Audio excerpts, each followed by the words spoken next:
Scientists have long known that there are vast oceans and hidden waterways beneath the Earth's surface, stretching all the way to the planet's core.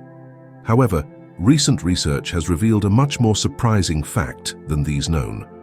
Researchers from Caltech have found fascinating findings near the Earth's core, believed to be the remains of an ancient planet. These findings center on two giant structures that were discovered in the 1980s and have fascinated the scientific community ever since. These structures, located under Africa and the Pacific Ocean, cause seismic waves to pass slowly through them due to their high iron content, and these features lead them to be called Large Low-Velocity Provinces, LLVP. These LLVPs are about twice the size of the Moon. A study published in the journal Nature at the end of 2023 claims that these LLVPs are actually the remains of a planet called Theia, which collided with the Earth billions of years ago and caused the formation of the Moon.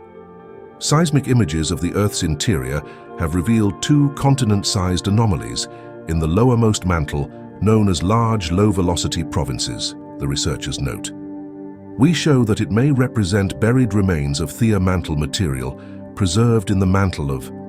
This study proves that part of the planet, Theia, integrated into the Earth's solid lower mantle and formed current structures. The research could profoundly impact our current understanding of our planet's formation and evolution by providing us with new information about Earth's past. Friends can subscribe to my channel. Open the notification bell and be aware of my videos. Thank you.